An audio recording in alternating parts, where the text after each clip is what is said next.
السلام عليكم ورحمة الله وبركاته، مساء الخير جميعا. أهلا بكم في برنامج نيوكاسل مع وليد. عودة طبعا إلى اليوتيوب للبث المباشر. عادة الفترة الأخيرة يعني توجهنا إلى التيك توك، لكن شرحنا في الحلقة الأخيرة الأسباب التي دعتنا للعودة لليوتيوب.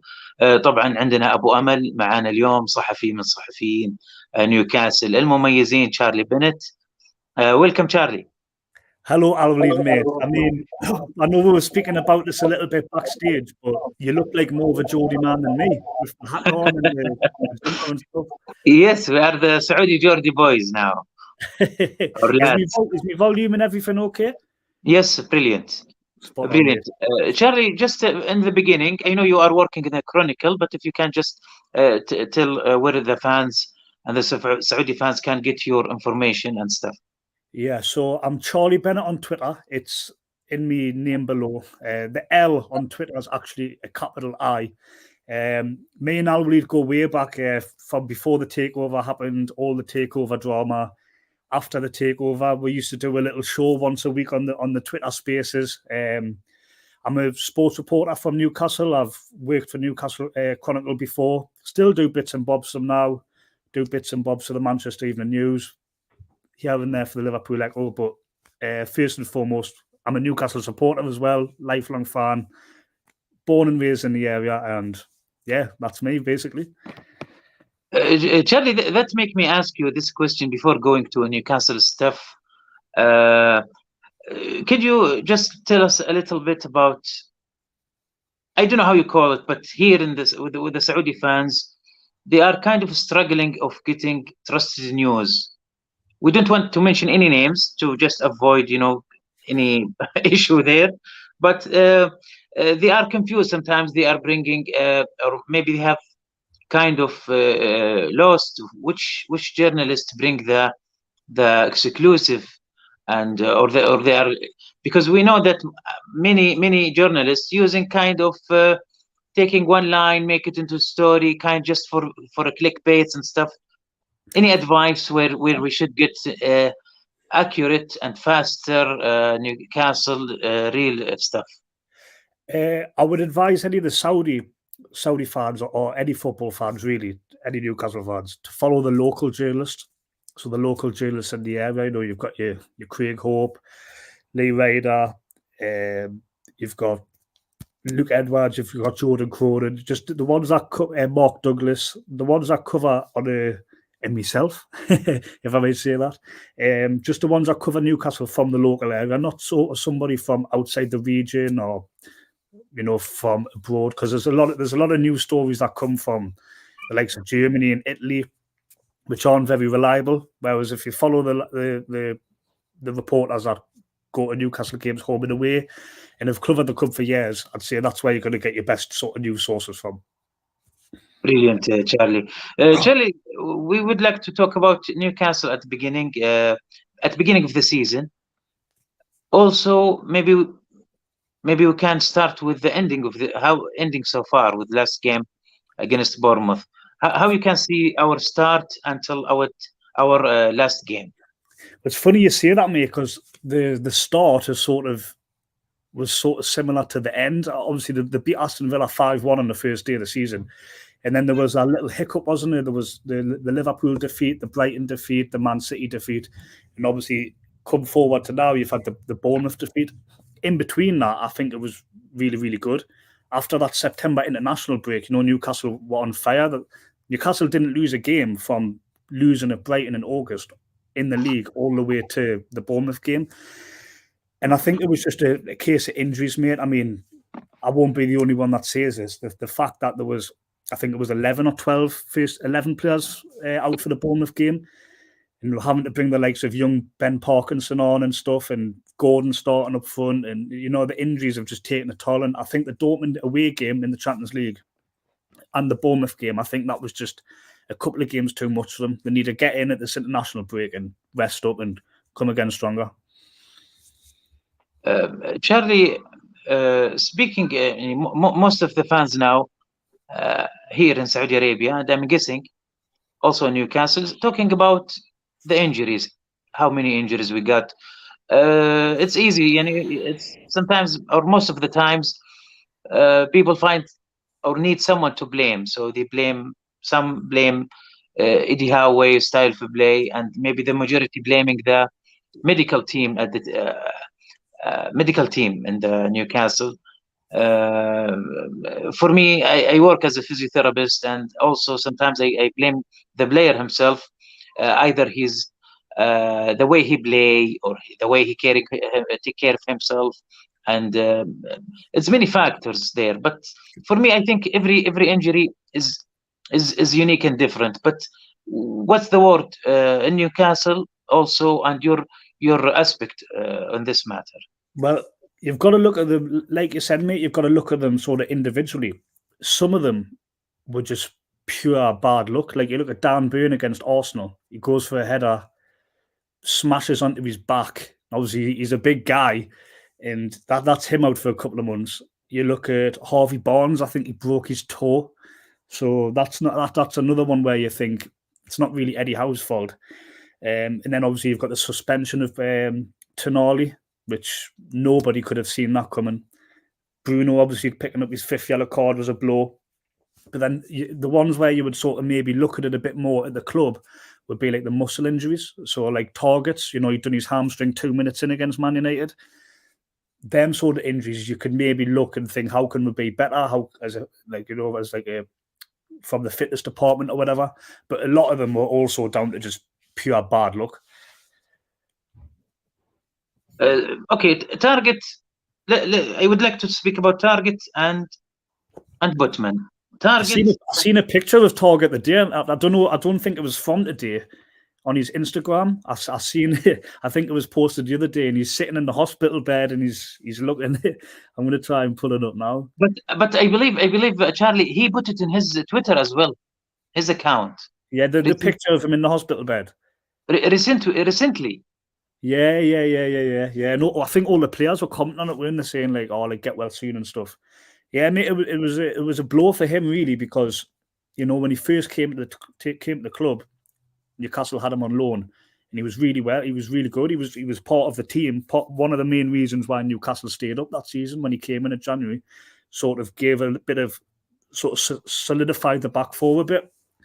Obviously, with Burner centre back, Shearer centre back, and Trippier right back. But since then, he got injured, and Dan Burn sort of made that left back spot his own, didn't he? So he's been a little bit unlucky that he's never really been able to get his place back in the team. And then when he got given a chance against Man United, he gets injured. So yeah, how to blame in this case, you think, in the first 2 minutes get injury?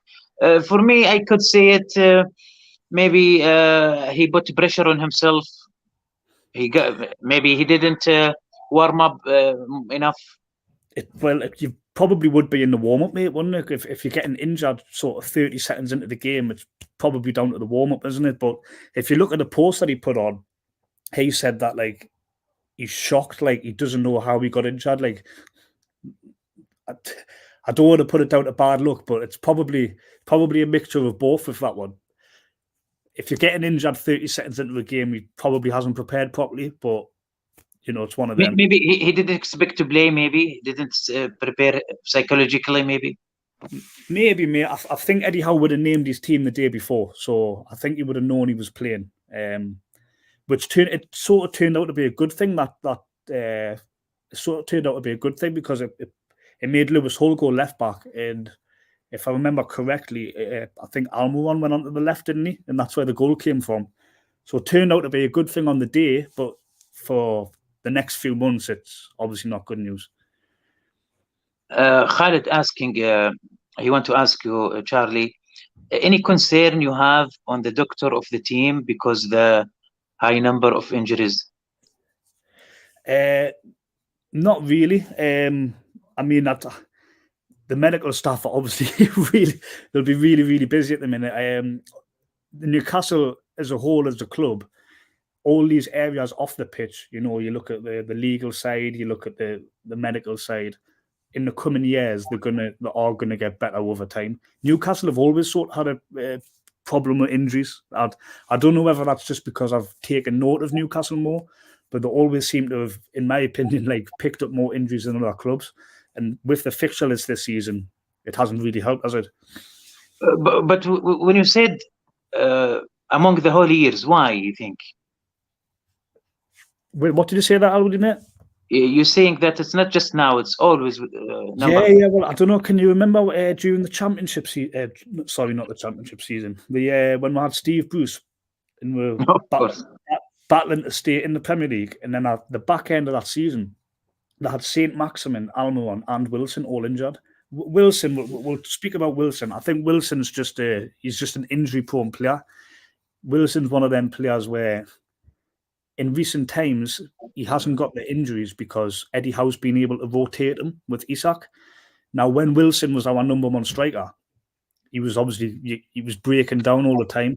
Now, with Isak being injured and Wilson having to play all the time, he's ended up breaking down again. I think the report came out today that he's going to be out for about 6 weeks, didn't it? طبعا خالد تشارلي يقول انه يعني يشوف انه ما يلوم يعني او ما عنده تحفظ على طبيب النادي. يقول احنا بشكل عام نيوكاسل يعانون يعني من الاصابات فتره يعني طويله، ما يعرف الاسباب، يعني برايه الشخصي ما يعرف الاسباب اللي ادت الى هذه الاصابات. لكن يقول حتى ايام ستيف بروس كان في اصابات الالميرون ويلسون، وتقريبا زي ما كنا نتكلم اليوم في جروب الواتساب انه مثلا تتكلم عن ويلسون تشارلي، يقول ويلسون انه في لاعب انه هو لاعب طريقته يعني او طريقه لعبه تسبب له الاصابه. هذا بالنسبه لي ويلسون. I've got a question to ask you, Al-Walid. Sure.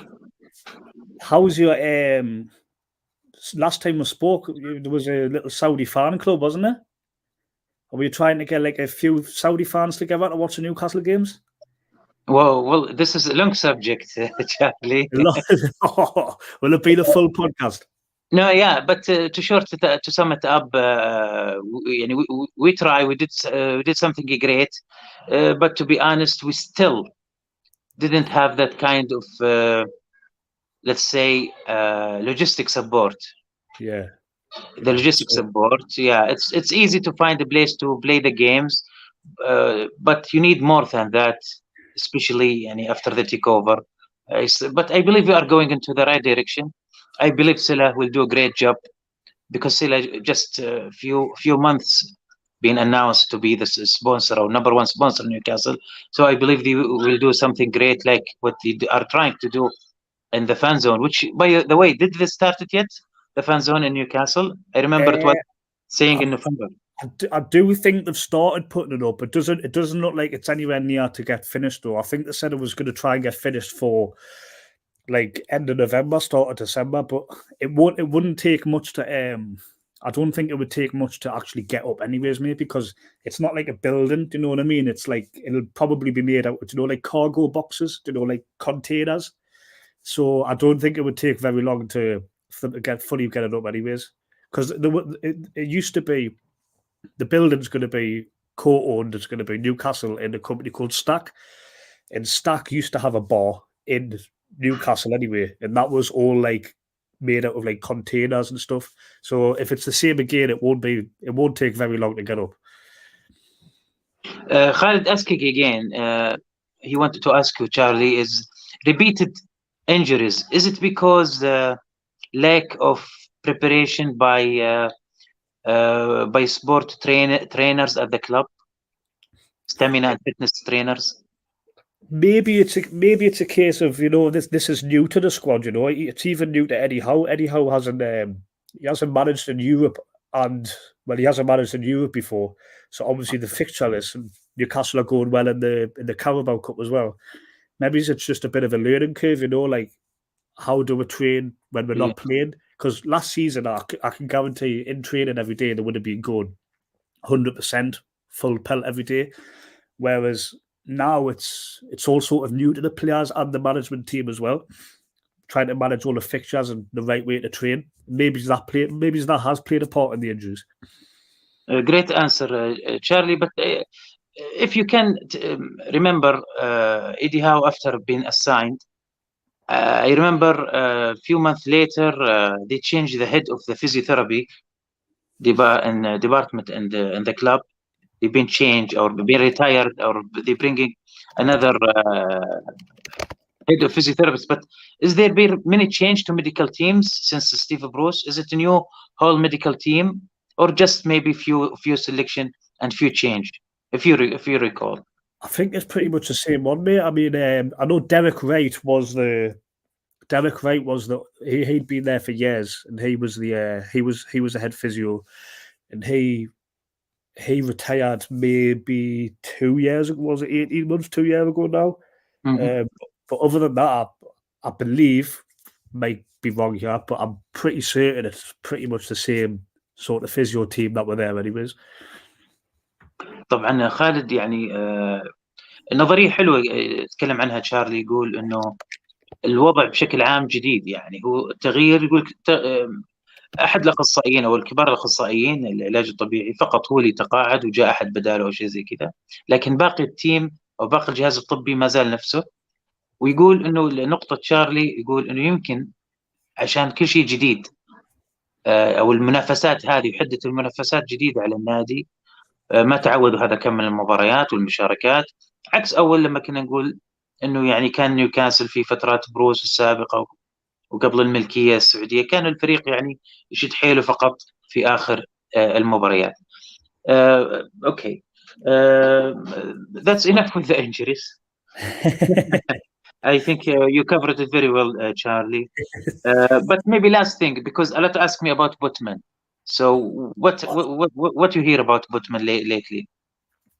Well, Luke Edwards said today, didn't he? He said Newcastle, he could be out. Sven Botman, the club don't know whether he needs surgery or not. And if he does, he'll be looking at longer than 6 weeks. He used Callum Wilson's injury as like a sort of as an example. And he said if Botman needs surgery, he'll be out longer than 6 weeks. But if not, then he could be back next month. طبعا بالنسبه لبوتمان تقريبا زي ما حكينا، يعني دائما نحكي في الفترات السابقه. طبعا على كلام تشارلي يقول انه الفكره انه اذا عمل عمليه بوتمان راح تطول، لكن اذا استمر بالعلاج الطبيعي والاستشفاء الطبيعي للاعب من نفسه انه ممكن يعود الشهر المقبل. Okay. Which is a miss, really, mate, because in January, Newcastle, I've seen NUFC blog put a poll out today, and they sort of asked the fans, what position do you think Newcastle should sign? And more than half the fans said striker. And I don't know if I agree with that. I think Newcastle need a centre-back or a right winger. That's what I think they need. But most of the fans were saying striker. I think that's just because Isak and Wilson are out, but when January comes around, they'll probably both be back. Do you know what I mean?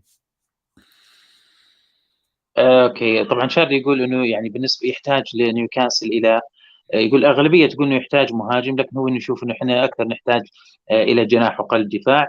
وبما انه شارلي فتح موضوع الانتقالات، انا كان بدي اروح لكذا موضوع، لكن ممكن نتكلم عن الانتقالات. Let's speaking about the transfer and the possible position for the players. What you expect for transfer window, and also if 21 November we are waiting the result of the vote of the clubs to vote against bringing players from owned Saudi. Yeah, or not, exactly. That's the reason. But they said no, it's with the same owners of the clubs. Well, before Sandro Tonali, I think Newcastle would have been prioritising a centre-back, number one, a long-term sort of similar to Fabian Schär, but younger, 10 years younger or so, a long-term replacement for a long-term partner for Botman. But I think since Tonali's situation, I think they'll be looking at a midfielder. I mean, Calvin Phillips has been a name that's sort of doing the rounds, and obviously Ruben Neves.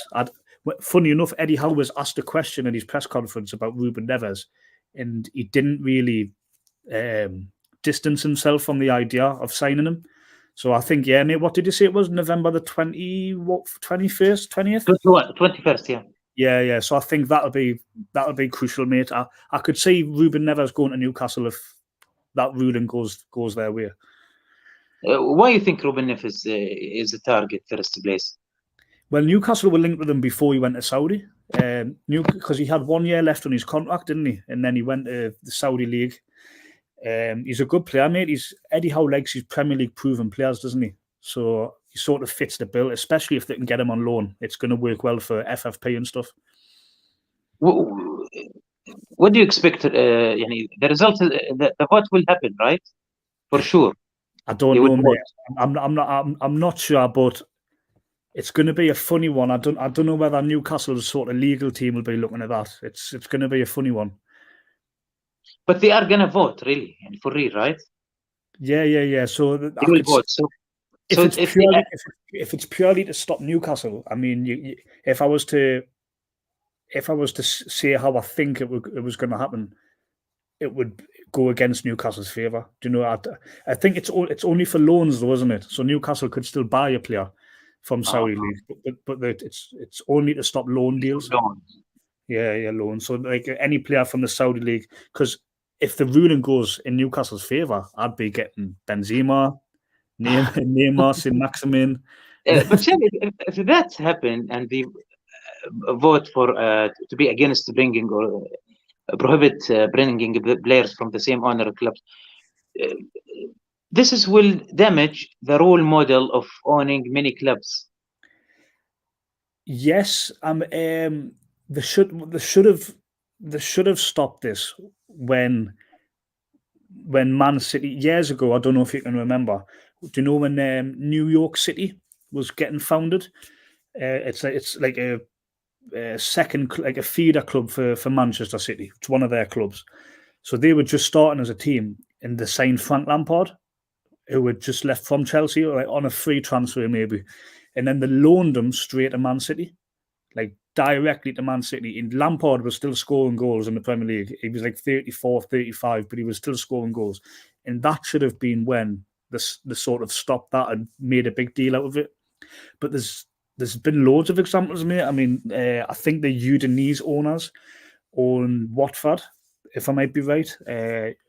Aston Villa's owners own clubs in Japan. Who else is it? The Man United. Jim Ratcliffe's coming in to buy 25% of Man United. He owns Nice. So it's more than just a Saudi league that's going to be looked at with Newcastle. But the problem is Saudi are spending so much money on players, you know, across so much on sport, across lots of different sports. Other clubs might be thinking Newcastle are going to try and get an advantage here. And I think that's why it might be coming in now. You speak a few minutes ago about legally. Going to be funny. So do you think legally Newcastle can do something? Because it's not making sense. What's the reason behind this? As long as we pay the player more than what he gets in his club. For example, if Newcastle have a loan for get Neves for a loan, of course, definitely they will pay him more than he gets in Al Hilal, so he will coming to Newcastle. So what's wrong then? I think there is no playing with the price. What's wrong if getting players? Mate, do you know what? I think Newcastle are being very, very, very careful with the Saudi Pro League. I'll give you an example. Look at Saint-Maximin. You see Alexander Mitrovic going for 50 million. You see Ruben Neves going for 50 million. And then Newcastle sold Saint-Maximin for 23 million or something. Do you know what I mean? Like, Newcastle are the only team who haven't managed to sell a player for like way more than the worth to the Saudi league. So I think Newcastle are sort of looking at that a little bit, and I don't think Newcastle want any sort of legal battle there. I get that, but why the vote for what? It's not illegal. How you can vote against something legal? I know, mate. At the minute, it's legal. Do you know what I mean? There's nothing stopping Newcastle from. I think Dan Ashworth said that as well, didn't he? When he got interviewed a couple of weeks ago, Dan Ashworth said, as long as it stands, like at the minute, there's nothing stopping Newcastle from doing that. Until the Premier League clubs are obviously going to try and change that. But like I said before, mate, it's only for loan moves at the minute. It's only voting on loan moves. So there would be nothing to stop Newcastle buying Neves for a pretty low fee. They should call it Newcastle law. Low for Newcastle. Definitely. Anyways, Alreed, I always ask you for a weather update. Every single time I'm on a podcast with you, I'm always asking you for a weather update. How's the weather in Saudi Arabia right now? Well, it's kind of nice and weird you ask, because now we're having the change from the the summer, the autumn, the winter. But here in Saudi Arabia, mostly either summer or winter. Now we are starting into the real winter. So what weather is it? How is it? It's nice. I don't know now the much of the degree. Maybe let's check the phone. I'm going to look at my phone now, brother. But I think it's about now. Usually after sunset, it's getting colder a bit. After 9 p.m., it's getting more colder. So now it's kind of windy. It's changing between the spring and the summer, the spring and the winter. So now it's very lovely. It's not that cold. It's not like Newcastle cold. On my phone, I'm looking at Riyadh. I'm looking at Riyadh weather now. It reckons today in Riyadh was 29 degrees Celsius. Yeah, but at the day. But I believe now it's less, much less now. It says 20. It says 20. Newcastle, yeah. I'll tell you Newcastle right now. Yeah, you know, Newcastle maybe 4 or 6. It's very cold, bro. It's not a competition, but do you know what? It's not that it's cold in England, right? It's just windy and like grey. I don't know if any of the people who watch this channel have been to England before, but the weather was really, really bad. I believe you've been to England a few times. The weather's bad, isn't it? Well, for me, I love it. Love? Yeah, love. Yes.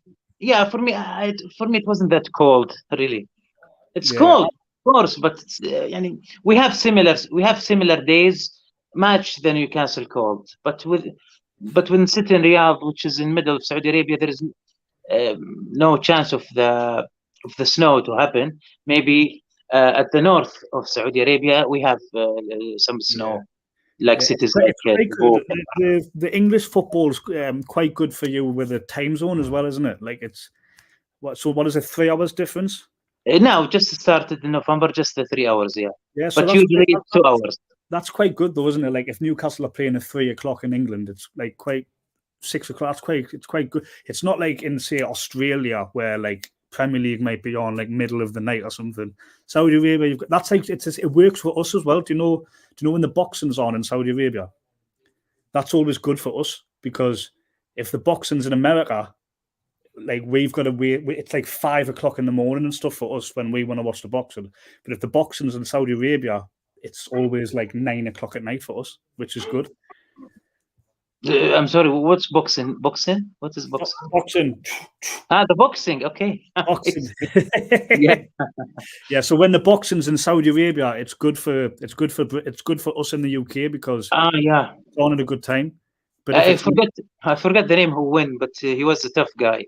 Tyson Fury, yeah. Francis Ngannou. Yeah, actually, I'm not that fan of boxing, but it was really a big. Did you see how many people were there? Did you see how many people were in Saudi Arabia? Yeah, and the famous people as well. Like how many famous people? That's what I'm saying. Like yes. everywhere in the crowd was just another. It was like Eminem, Cristiano Ronaldo. Like there was just death. It looked good. Yes, and they expected. You expect Fury to win because he seemed like a beast. Oh mate, he should have smashed him. He should have won easily, but he didn't. And I thought he lost the fight. I thought Francis Ngannou won, and it's crazy how I even say that because before the fight, nobody gave him much of a chance. But why do you think that happened? Is it opponent too strong, or just to keep it longer, just for? I think maybe Tyson Fury took him maybe easily. Maybe didn't train very hard or whatever. Only Tyson Fury knows that, but I thought he lost. There's going to be, mates, you're in the best place in the world right now for like sport and stuff because in the next few years it's going to be crazy in Saudi Arabia. I think the WWE's just been there. I think the UFC are wanting to go there. You've got the F1. You've got so Yes, a lot of things, and it's very hard to keep with everything. And for me, luckily, I'm busy with work in Newcastle. I wish if I have more time for it. Yeah. Have you noticed many more Newcastle fans now in Saudi Arabia?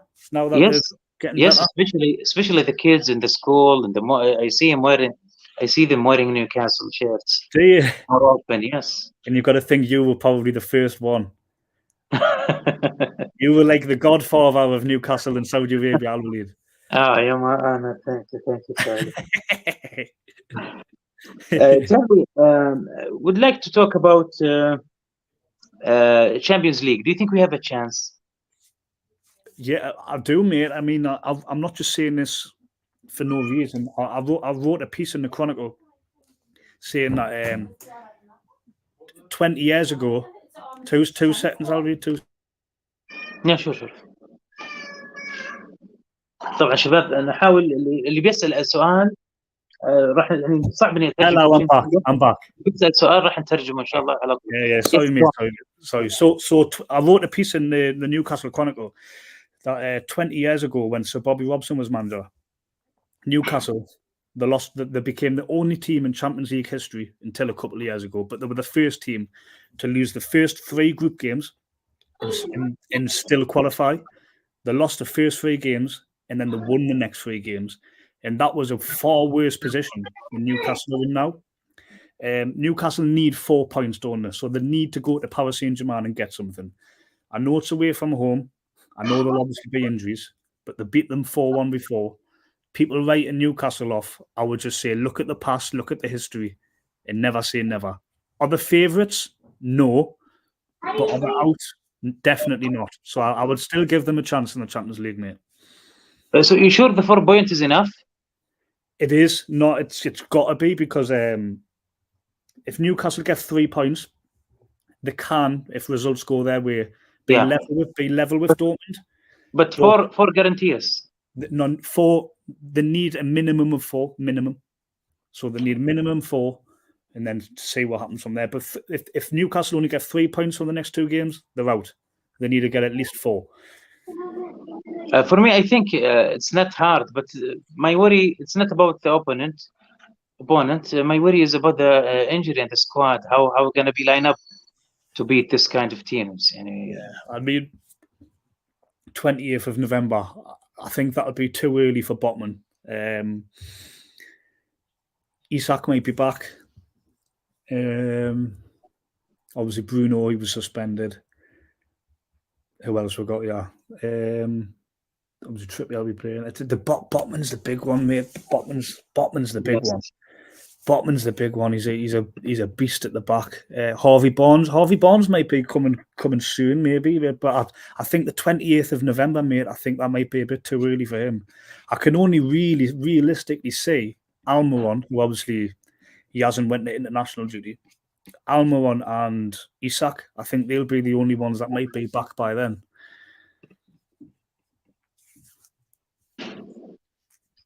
Which is a shame because, you know, if Newcastle had a full strength team, it would have been interesting to see how well they're doing the Champions League. But it's one of them, mate, isn't it? I'd be happy with the Europa League, to be honest. If they got third, stay in Europe, you know, I think Newcastle would only have to fear Liverpool in that. Liverpool would be the only team Newcastle should look at and be worried about in the Europa League. So I wouldn't be too disheartened if they finished third in the group. But of course, Charlie, we need budget to spend to continue these champions. And fans ask me here on the WhatsApp asking about what the budget Charlie think that we're gonna have in the January transfer window. Well, Newcastle, I mean, everybody knows by now, Newcastle always try to play down how much money they've got to spend before a window, and then they'll go and spend big. So to try and predict how much they're going to spend would be a bit silly, but I think that they've got to spend, mate. I think they will spend. I think the past few games would have been a bit of a shock to the club. They would have looked at the injuries, and I don't think they've got any option to spend. It's not like they haven't got any money. They've got a lot of money. They're just getting the right. It's trying to get the right players in and not panic buy because of the injuries. Okay, I know, Charlie, that Eddie Howe, of course, and Dan Ashworth, they have, and the scout team. I know that they have a list or a list for the signing for the long term. But why Eddie Howe not thinking about the short term goal or short term players, or let's say loan players? We didn't have kind of adventure. You know that okay, that player he's fine, he's good, he can fill the place for temporarily. We didn't think of that. We're thinking just how to bring. We get long negotiating with the players for how many years, for how the contracts, the fees of the agent. Why we didn't that? Why we didn't bring those kind of players? Remember, even in Bruce Mike Ashley era, we bought Wilson, and he succeeded. We bought Willock, and we bring him as a loan with both, I think, less than 50 million. So why we didn't bring this kind of players? Because now we need numbers much more than the talent, or sorry, numbers more than the quality. Yeah. To be fair, mate, I think Ruben Neves would be in that category. I think if they were to bring him in on loan, I think that would be a short-term replacement for Tonali. So I think that was. I mean, the only time I can really think when they've bought sort of emergency players would be that first time, the first window after the Saudis came in, when Chris Wood signed, and players Target was a bit like that. Obviously, Bruno was the exception, and so was Trippier. But even Trippier, I mean, how old was Kieran Trippier when he joined? He was like 30, 31. So they have shown that, given the situation in January, that they would be ready to sign in the players in the short term. I think Ruben Neves or somebody like that would definitely fit in that category. Someone asked me, or ask you, Charlie, Yakuba Minite. They've been saying that we can bring him. Some said we can't because some kind of a rule in the contract. Any word in this?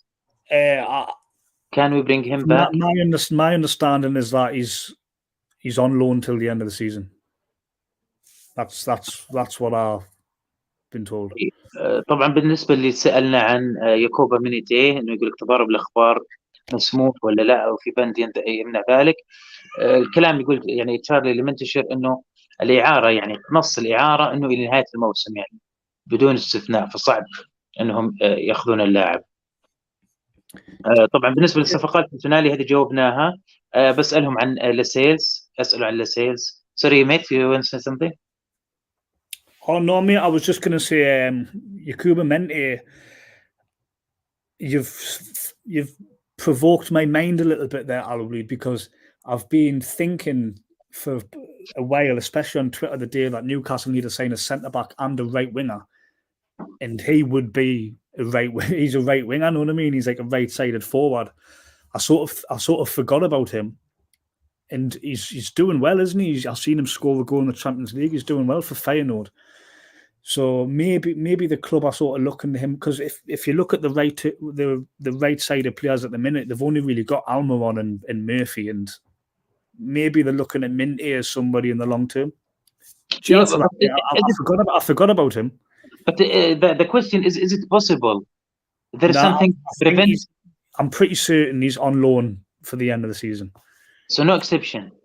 No, I don't think so. لا يعتقد تشارلي انه فيه امكانيه يعني انه العقد الى نهايه الموسم اعاره. طيب any awards in Lascelles that maybe he will go to Saudi Arabia League? I haven't seen that. I definitely don't think Newcastle would let him go now. Not with the injuries and stuff. He's starting every week, and he's the captain, isn't he? So I don't know. Maybe in the coming years. Do you know how St. Maximin went to Saudi League? Maybe in the coming years, Newcastle, maybe when the players get a little bit older or whatever, maybe that could be something that might happen. طبعا يعني الحين يستبعد انتقال لاسيلز الى خارج نيوكاسل بغض النظر الدوري ولا لا، لانه الحين الفريق بحاجه للمدافعين. راح نسال الحين شارلي، نبغى الاسماء اللي اقرب الاسماء. What's the nearest names? Any names pops out and maybe any let's put Nifis aside. Other names, for me, I heard a while back Smith Rowe. So any names that regarding any position in defense, in winger, and striker, any names, Bob's? Somebody that I think Newcastle might be looking at is Branthwaite from Everton, centre back. He ticks all the boxes. He ticks all the boxes for Eddie Howe. You know, he's 21, 22, I believe. He might even be younger. So he's a young English player. Premier League. Interest? You mean there is interest from Newcastle? There's whispers going around that Newcastle might be looking at him. Yeah. What's his name? Sorry. Jared Branthwaite. Branthwaite. Yeah, from Everton.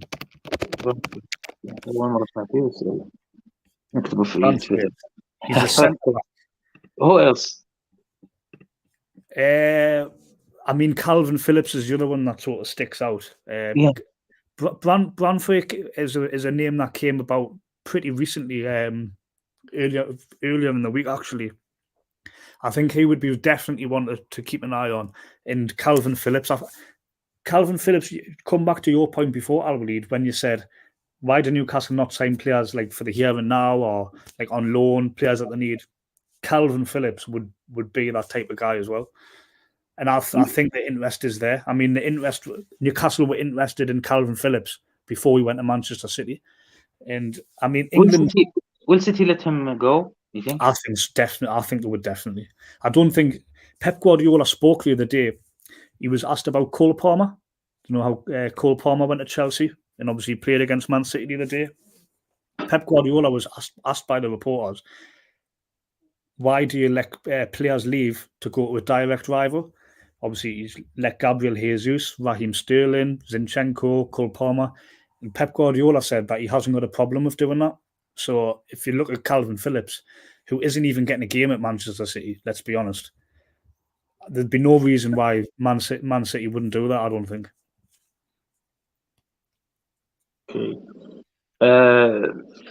Okay. Different of a couple of subjects. We will pass quickly. Please, Charlie. I'm not talking about Kieran Trippier and the incident with the fans. For me, I think it's something. It's not right. It's not wrong. It's just something happened. Maybe fans ask him. I don't know what the fans says. If you have any idea to tell us, I'm not really sure. But how did you see this incident? I thought the fan was out of order. I don't think the fan should have done that. I understand. I've been away watching Newcastle all over, and I know it's a very, for people in Saudi Arabia who might not know, it's a long way from Newcastle to Bournemouth. It's the furthest away. It's the furthest away in the Premier League. Say Newcastle's here at the top of England, Bournemouth's like sort of right on the south. You went to Brighton. You went to Brighton. It's similar. It's a long way to Newcastle, isn't it? Bournemouth, I thought it's near. Bournemouth to Newcastle? No. Bournemouth is near Brighton. So Brighton, bottom of England. So how many hours Newcastle to Bournemouth? Oh. If you were on a bus, like most fans would have been on a bus, like a supporters bus with other fans, you're talking 7 hours just there. 7 hours there, 7 hours back. So I can understand it was a long day, but I still thought it was bang out of order for the fan. But I've seen on Facebook, he's said sorry. The fan said sorry. Trippier spoke quite well in his interview after the game, and I think it's one of them where just move on from the situation. Okay, brilliant.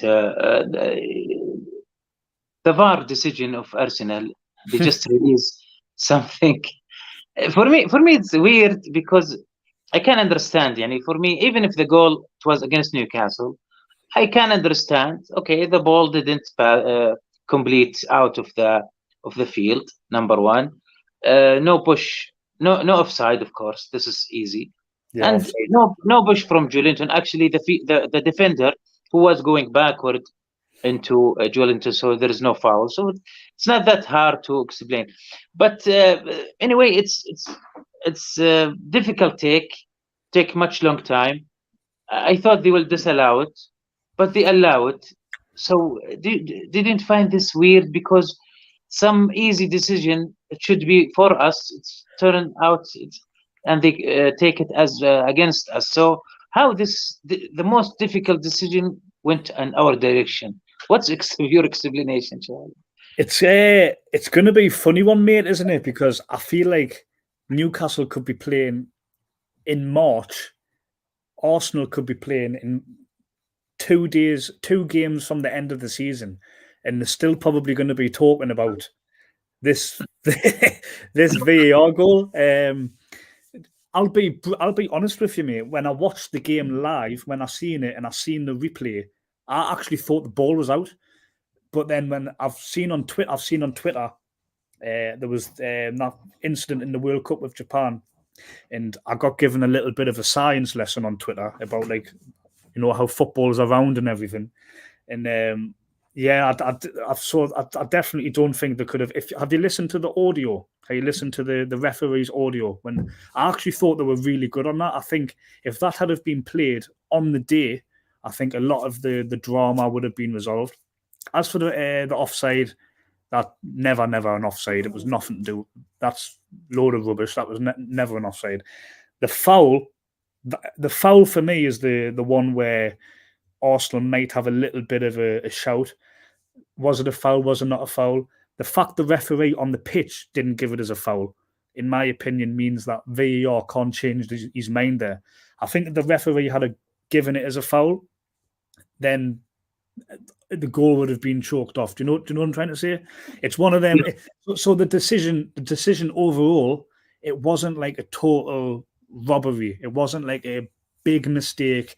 It wasn't like Luis Diaz's goal against Tottenham. It wasn't like Diego Maradona with a handball. It wasn't like that. Know what I mean? So for them to still be crying about it, I think is a bit weird, because I don't think it was a blatant either way. It could have gone either way. The thing is, which make me, I'm not gonna say crazy, but make me really wonder. In the throughout, usually the player or the winger or the right back or the left back, you can see always the ball a little bit outside the line. So it's always the offside lad always, they said, okay, no, stop, the ball is out. Regardless, when you see it in the replay, maybe just have the ball out. But with this condition of Willock, it's just tiny little bit of the ball, just a little side, it was in. So the difference between these normal things, how can some half of the ball and the throw in going out? You get what I'm saying?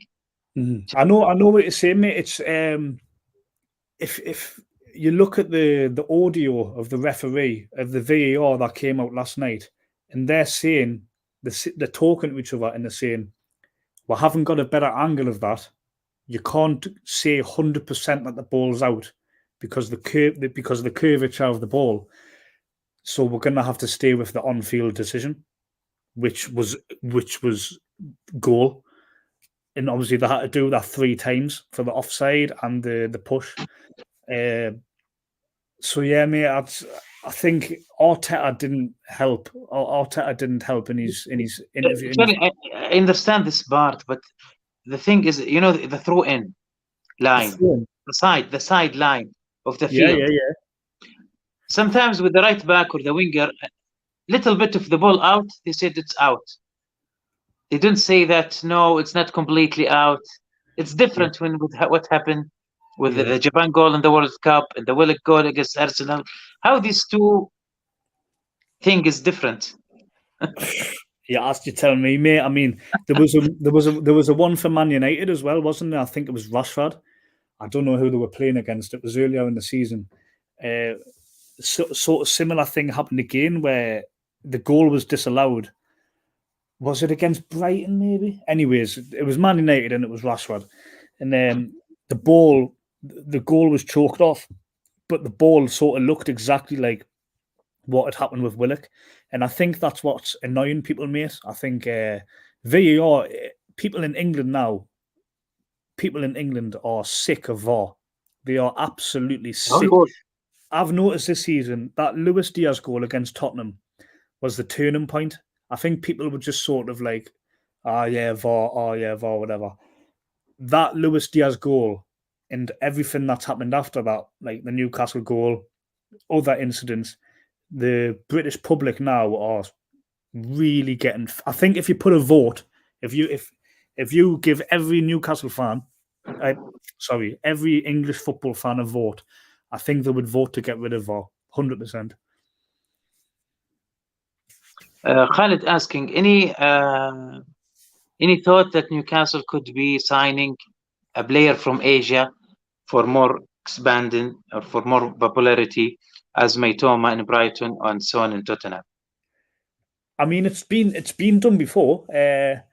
Man United did it years ago with Ji-sung Park. They bought a good player, a player who was good enough to play in the Premier League from Asia. I mean, I wouldn't rule it out.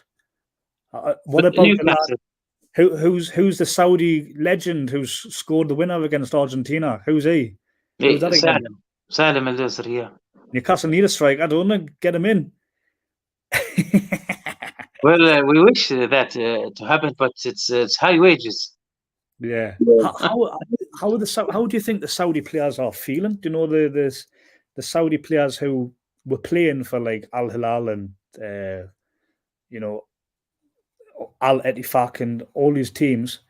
How do you think they feel now when Cristiano Ronaldo comes in? And they are over the moon now. Oh, are they? Yes, of course. I thought they'd be a little bit annoyed because, like, if you're Saudi, you're Saudi striker for. No, who will be annoyed? Maybe if he take his position, or his part. That's obviously, but usually, sometimes the players much far different between the levels and players. So I think mostly they are happy, especially the one who play with. Yeah. I suppose. I mean, yeah, definitely. Any favorite team in Saudi now for you, Charlie? Is there a team that plays in black and white stripes? Yes, Al Shabab. Al Shabab. Yes, it's exactly like Newcastle shirt. They're not owned by PIF, though, are they? No. I suppose I can root for the underdog a little bit and be an Al Shabab fan with a black and white stripes corner. It'll remind me of being like a Newcastle fan under Mike Ashley, being an Al Shabab fan. It'll be No, it's Shabab is a good team. Okay. Who's your Saudi team? Al Hilal. Al Hilal. Yes, the blue and white. Blue and white, yeah. And they are rivals with Al Nassr. Al Nassr, yes, yellow. Yeah. This is in Riyadh, and Jeddah there is Al Ahli, green, and Al Ittihad, black and yellow stripe. Saint Maximin plays for your team, no? No, Al Ahli. It's different. Oh, yeah. I get confused. I noticed this on Twitter. Al Ahli and Al Hilal, different teams. Yeah, I get confused, man. It's a little confusing. I'm trying to work out which ones play for which team. So, Saint Maximin plays with Mahrez and Firmino, doesn't he? Yes. Mitrovic plays with Ruben Neves? Al Hilal, yes. Mitrovic is scoring goals as well, isn't he? There's like Ronaldo and Mitrovic are like 1 and 2 on there. Yes, but Mitrovic is much better. Is he? Yes, but the thing is been saying that the referees kind of caving a little bit for Cristiano. They are scared. Really? Yeah, because Cristiano, if he says something about the referee, things will go wild against him. Because all the cameras on Cristiano. So when weird foul happen, always Cristiano makes scenes, and he's always like that. So. Well, I went on holiday, mate, and I went on holiday to Bulgaria. Do you know Bulgaria? Of course. There was like kids. There was like lots of kids like on holiday, like wearing the top, wearing the Ronaldo top, the yellow and blue. And I thought, that's mad. It's It's mad. It's not a bad top, but I know that's your rivals team, isn't it? Is that your rivals team? Yes. Al Nassr. Yeah. Yeah. I'll have to get myself a team. I'm gonna Google it now, mate. Al Shabaab is black and white. Yes, actually, let me find a photo for you. I hope I found it. Just bear with me a second. I will try to. It's not black and white stripes, though, is it? No. I will show you a photo. You but hopefully I find it. Just give me 1 minute. Hopefully I can find it here. Yeah, if there were black and white stripes, mate, maybe Piff need to make a Newcastle team in Saudi Arabia. Al Magpie.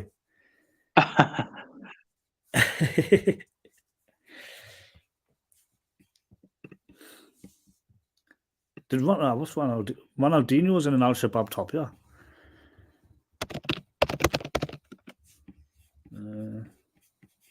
I'm looking at the league table now, mate. It's looking tight at the top, isn't it? 4 points.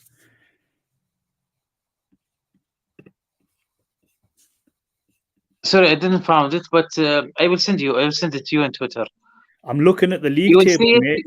You will say this is Newcastle, exactly the same. Now they are wearing it now. Really? Yes. I'm looking at the league table, mate. There's 4 points. Al Hilal top and Al Nassr second. Yes, and there is a game in, I think, 1st or 2nd of December. The derby. It's going to be an amazing game. Mate, I mean, I'd love to get over there, man.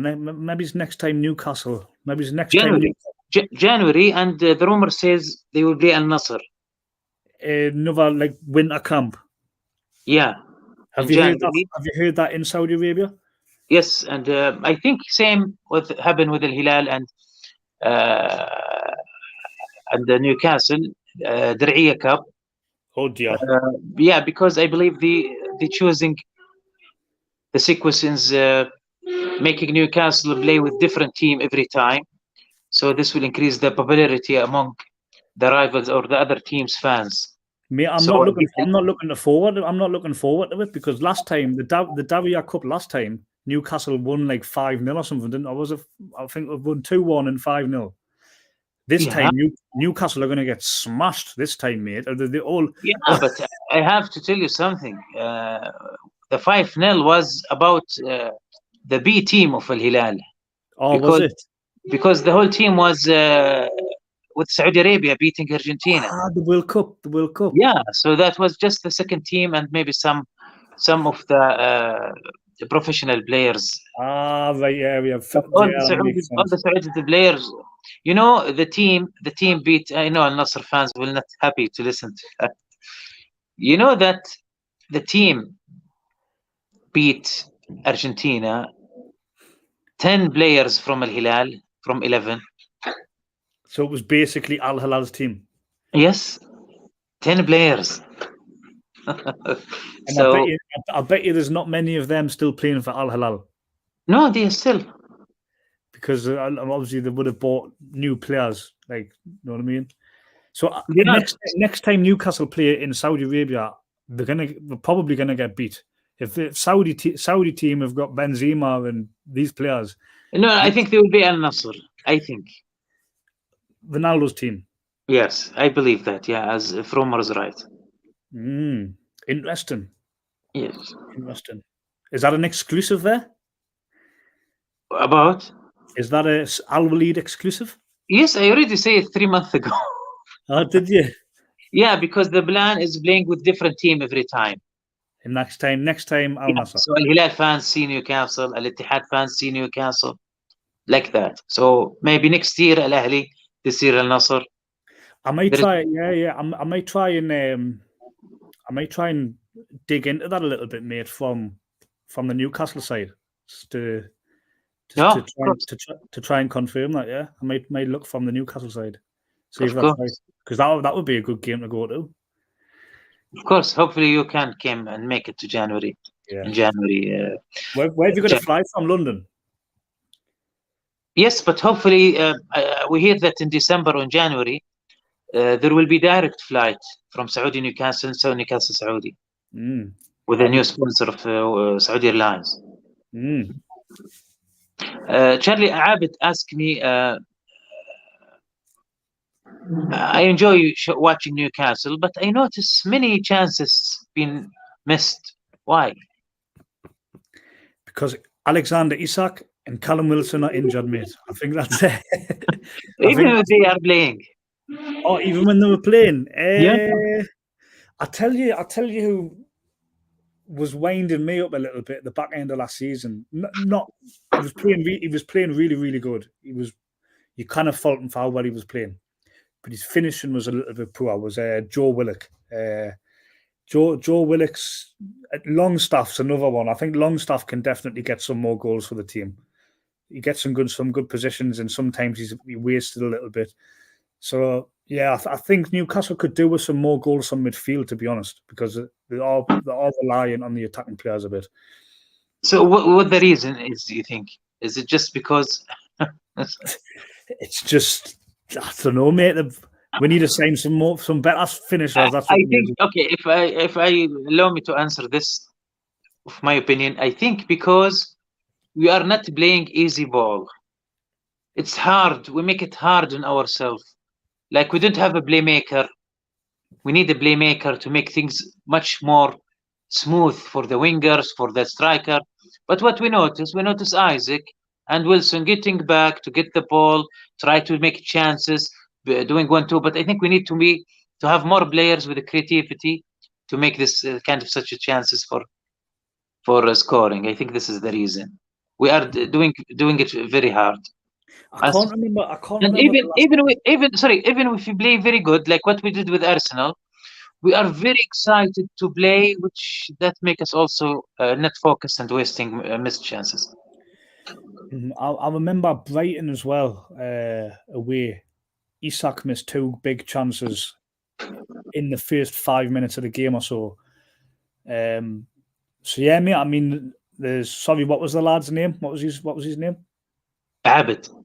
Abid, I would say there's definitely room to improve on. But you've got to think, I might be right in saying this, Newcastle are still the second highest goal scorers in the league, I think. So it could be worse. Of course, Sheffield game help us with that. Just a little bit. طبعا عابد طبعا شارلي يقول انه يعني نيوكاسل يعتبر الان الثاني تقريبا في الدوري في تسجيل الاهداف. ايضا انه ما يشوف في سبب محدد، يمكن ايزاك ويلسون مصابين، بس اذا تقصد حتى معاهم ما في، يعني ما يشوف انه في سبب محدد. طيب يمكن هو قال تقريبا طريقه اللعب انه ما نعطي فرص اكثر الوسط للتسجيل. هذا راي تشارلي. بالنسبه لي انا رايي احس انه في لعبنا صعب، في كثير يعني ما نلعب كره سهله. صناعه اللعب، صناعه الهجمات عندنا صعبه. شفنا احنا تحريك الكره لقدام، ما عندنا لاعب وسط يصنع الكره بشكل هجومي او بشكل سريع، لاعب مبدع يحطك انت وضميرك في المرمى. لا، كل اللعب نشوف حتى ايزاك ويلسون يرجعون ورا عشان ياخذون الكوره، والجناح يصير يدخل في الوسط في العمق يعوض رقم 10. يعني في فلسفه كثير، يعني في صعوبه نصعبها كثير. ما نلعب كره سهله. يمكن لو تشوف تشيلسي لو تشوف تشيلسي ومانشستر سيتي المباراه 4-4، شوف بس الملخص، شوف الاهداف كلها تحس ان الصراعه سهله، كلها بنفس الطريقه، في تشابه حتى بالاهداف بين الفريقين. احنا نحتاج شيء زي كذا، هذا ان شاء الله يجي لما نجيب لاعبين. Charlie, couple of questions before we finish off. Maybe just if you can give us a little bit about let's say the tickets. We always I always read in the Twitter ticket. It's never empty. Ballot and there's been a lot of controversy with Newcastle fans over the ticketing situation, especially with away tickets as well. They made a lot of changes in the summer. They asked a lot of fans from not just like one or two. It was like a wide variety of fans together, and I believe there's another event tonight. They're having another little meeting tonight to try and discuss ticketing and how can they make the match day experience better. But the ticketing, they made balloting for away tickets. They brought in I don't know if this happens over in Saudi Arabia, وليد, but they've started doing digital tickets in Newcastle. So before this season, every ticket was a paper, whether it was home or away. And with a lot of the away tickets being digital now, obviously people used to like pass the tickets on to the friend and stuff. Even if you didn't have the right points to go to the game, you get 1 point for going to one away game. So, tickets used to get passed around a lot, and that's all stopped. The home tickets is a bit complicated as well. People you used to be able to like say on Facebook or Twitter, "Oh, I've got a ticket for the game. I'm not going. I'm wanting to sell me ticket." وليد might message me or whatever and say, "Oh, I'll buy it," and then you can meet me. There's your ticket. There's the money. Do you know what I mean? But now it's all digital, and there's lots of changes that's been came in, mate, and it's getting people a little bit angry. I think the fact that Newcastle, sorry, mate, the fact Newcastle are obviously really good as well now is that's played a part. The fact that the supply is massive now, and the demand has obviously stayed the same. What else was I going to say? I was going to say something else. I've lost my trail of thought, mate. I've lost it. It's okay. We'll come back. Selling digital tickets or give it to someone else. Any wrong with that? It's not allowed. For home games, it is. For home games, but if you're a season ticket holder, that's what I was going to say about season ticket holders. A lot of fans under Mike Ashley got rid of the season ticket. A lot of them stayed. Fair enough. You know what I mean? They stayed. It's not their fault. You know what I mean? That was their decision. A lot of the ones who gave the season ticket up, obviously can't get a ticket again. You know what I mean? Obviously, it's a member. It's supply and demand, mate. It's supply and demand. The supply is up here. The demands the supply is here. The demand's there. Do you know what I mean? It's one of them. There's a lot of people that I want to watch Newcastle right now. So, do you mean if I am season ticket holder and give it to someone else because I can't, it's okay? But season tickets this season are also digital, so it's like a complicated way to do it. You've got to go on like the NUFC website. You've got to pair accounts with people, and obviously you might not want to pair an account with somebody that you don't know. Do you know what I mean? Yeah, but for example, for sometimes when you have any ticket, cinema or anything, theater, anything, sometimes before the show or before the game, about like 2 hours, I can't go. So I don't have time to go to the website and do this. Yeah, exactly. So what's going to happen? What's going to be like empty seat? I've been to 3 away games this season. Sorry. Yes, three away games this season. Other than the Man United one, so I went to Brighton and I went to West Ham, and I seen empty seats in the away end, but that was because people are buying the ticket. There's a lot of people now that can buy away tickets that couldn't buy away tickets before, because the way they've changed the system, the points go lower. Do you know what I'm trying to say? The points drop lower. So a game last season, West Ham away, you might have needed 110 points. This season, you might need 1 or 5. Why this happened? It's because before the takeover, before the season, certain people, a lot of the people who like used to run the away buses and stuff like that, they were able to get a hold of a lot of tickets, like a lot. So if you could sort of go to them, you could go to these people, and you would get a ticket for the match. Do you know what I mean? But you obviously the person that. So there's pros and cons to it. A lot of people now are able to build their own points up, but then there's a lot of people who relied on people who used to run the buses and stuff who can't get a ticket. Now they can't because they're digital. Yes, and the fact that a lot of people that can buy away tickets now, so season ticket holders on like low loyalty points, are like buying some of them, not all of them, just some of them, are buying the ticket and not going to the match just to get the point. Do you know what I'm saying? So yes, I get that. But now, is it easier? Is it easier for away games to get ticket now or harder? I understand it's easier. It depends who you are and who you know. Do you know what I mean? It depends who you are and who you know. That's not just on the tickets, mate. No, who you are and who you know. That really. It's just changed. Like my friend, I've got a friend who's a season ticket holder, and he used to go to a few away games before the season, and he would always get a ticket off somebody else, somebody who runs the bus or whatever. Now, this season, for him, it's very good because he can start building his own points up. Do you know what I mean? But if you're not a season ticket holder, it might be harder. So it just depends, mate. It's a very complicated, as you can tell on Twitter. This is why the Twitter argument is very, very angry. Okay.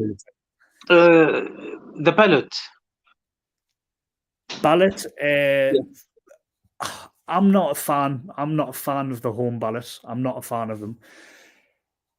Purely because I'll come to another friend here. I know a friend who paid £40 for membership, and he's been to one game. He's won one ballot.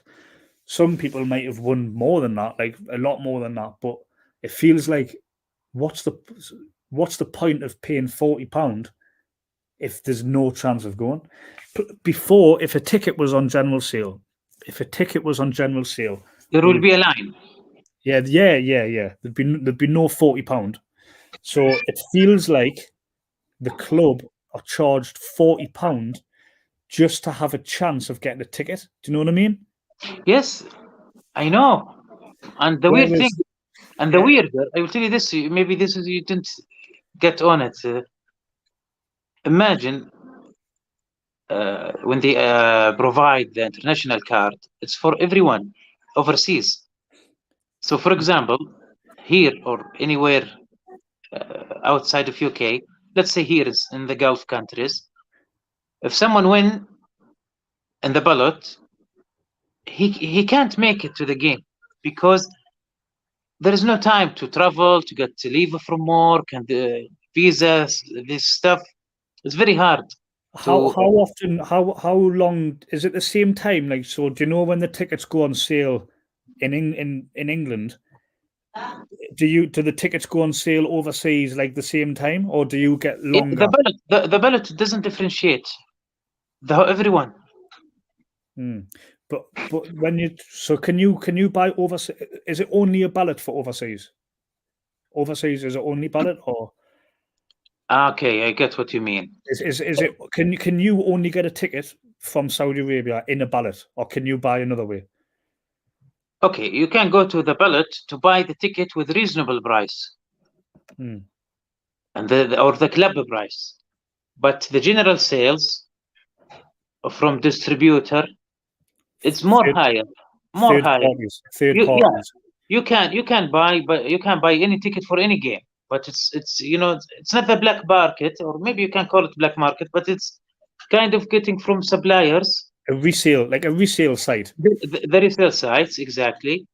And the problem is that for the English fan, it's very pricey. Why? Because he know the prices, or he want to go to every game.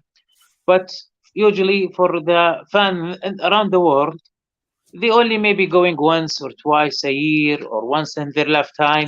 So it's like a holiday, like paid. Yeah, so he won't mind. Okay, I want to guarantee a ticket. Okay, I will buy fourth or fifth time prices because he just want to live the experiment. So he find it acceptable. That's the difference. But here's another point I'll make, mate. The fact that Newcastle have unlimited memberships, these resale sites are obviously winning tickets in the ballot. Do you know what I mean? Could be. You could be a resale site. You say you owned a resale site. You could open up. You could spend £1,000 on memberships. I'm really bad at maths. What would that be? I don't know. Yeah, I get the point, but You know what I I mean? don't think they need a ballot for that. Yeah, and then you win one game, and I don't know how much do they sell a ticket for on a resale site. £150. I think Charlie, the ballot is lottery now. It's not just a ballot; it's a lottery. Yeah, yeah, it is, mate. It is. But yeah, like that conversation we've just had there, that sort of shows to when you asked before, Charlie, what's on Twitter? I see people arguing about ticket. That conversation we've had there, just how much of a mess it is, shows you why people are just always kicking off with each other, because some people the ticket situation better for, some people it's worse for. It's just a bit of a mess. Any solution you think, or something it will make it better in your opinion? I think Newcastle should have their own resale site, like their own official resale site, where it's actually paid for. Like you can't sell or buy a ticket for anything more than how much the ticket's worth. And I also think I didn't even mention this point: away tickets. The reason some people are buying the points and not going, the like ID checking when you go into the stadium. A small minority of tickets will be ID checked. I'd get rid of them, because just my beliefs as a person, I don't think you should be IDing people to go to a football match. So I'd get rid of ID checks, and I'd bring in the own Newcastle United official like site for buying and selling tickets between fans, that is. But Charlie, what if for example, a Saudi friend was in London and he said he have a ticket, and he told me that if you can't sell it for me, or at least if you couldn't give it to someone you know, because I can't make it. So is he could be under breaking the rules? No. I mean, he can be checked out, and this is cause him a problem. For away tickets, the ID checks only ID check is only happening at away games. Yeah, but for example, away ticket. No, it's not every fan. Not everyone is getting ID checked at away games. It's just a small percentage. They'll have random a few handful of tickets randomly out of. Yeah, but Charlie, it doesn't make sense. Let's, for example, I can't go to away game, and last minute, okay, Charlie, you can go for instead of me. I can't. So this is something normal. So yes, why this is wrong? 100%. But the club have tried to crack down on the people who, in their eyes, and in a lot of people's eyes, abuse the system. And they probably are pointing the finger at the people who used to be able to get a lot of tickets, and nobody ever sold a ticket for more than what it was worth. Never. But it was always people who like run buses. I see. Do you know what I mean? They would get a hold of a lot of tickets, but it was a system that sort of worked. If you knew somebody that can get you a ticket and runs a bus, like, it was sort of like the fans sort of governed it themselves. Do you know what I mean? The fans sort of policed it themselves. Whereas now it's changing. There's another fan. It might be worth looking on Twitter tonight, mate, because there's been another fan event happening tonight. So there might be some more information tonight. Hopefully, and then I would like to thank you, Charlie. It's been lovely since a long time we didn't speak, but we found finally we have FIFA days. It's a break, that international break, that we can catch up with latest. Really appreciate your thoughts. Maybe last word, and maybe if you have a question, maybe for me or the fans watching, if you something you have any concern about anything, you can ask before we end. I'd like to thank everybody for watching. Anyways, first of all, thank you, وليد, for continuing to grow the support in Saudi Arabia of Newcastle. Question to ask: some nice beaches. You'll have to give us some. If there's any nice beaches in Saudi Arabia or somewhere nice that I can chill in the sun. You know, we don't get much sun here in England, and I'm looking forward to coming over to Saudi Arabia at some point. Hopefully, to watch Newcastle. So, some nice places to go in the sunshine. Well, I recommend. There's many places, but maybe easy direction. If you go to Jeddah, there is something called Durrat Al Arus Beach. Durrat Al Arus in Jeddah. It's very, very beautiful beach, and sunny, and it's in Jeddah, so you don't have to go because there is many. How far is Jeddah from Riyadh? By plane or by car? Oh, is it a long way away? Is it long? Yeah, it's like by plane maybe 1 hour and a half. Oh, right. I didn't realize that. The car about maybe 9 hours, maybe 8 hours, 9 hours. Be a good little road trip in the car, though. Yeah. But cheers, وليد, mate. It's been good to see you. Cheers, mate. طبعا نشكر الصحفي تشارلي على حضوره معنا وجوابه للعديد من الأسئلة اللي تهمنا احنا كمشجعين نيوكاسل. نشكر طبعا أبو أمل تشارلي. طبعا أبو أمل هو عنده بنت جميلة صغيرة اسمها هوب. So we hope everything good for you, Charlie. Really appreciate it, and have a good night. Cheers, pal. See you later. See you. طبعا نشكركم للمتابعة. هذه أول حلقتنا بعد العودة وتركنا للتيك توك. طبعا زي ما شفنا صعب نترجم كل الكلام، يعني ما شاء الله الإنجليز الكلام عندهم كثير يعني فصعب جدا يعني، لكن ترجمت الأسئلة. وإذا في برضو أي نقطة حابين مثلا أو استفسار شفتوه يتكلم عنه تشارلي نترجمه، ممكن ترجمه ونحط مقاطع برضو في جروب الواتساب. حلقة جميلة يعني، وعرفنا فيها معلومات كثير عن نيوكاسل وأصدقائنا في نيوكاسل. شكرا لكم للمتابعة. لا تنسوا الاشتراك واللايك، هذا بيساعدنا كثير في اليوتيوب. شكرا لكم وتصبحون على خير. عندنا بكرة حلقة، أو بكرة يوم الجمعة عندنا حلقة مع مين؟ مع دانيال، برضو من المشجعين الكبار والرياضيين في نادي نيوكاسل. راح إن شاء الله يكون معنا يوم الجمعة أعتقد 10 مساء. شكرا لكم وتصبحون على خير.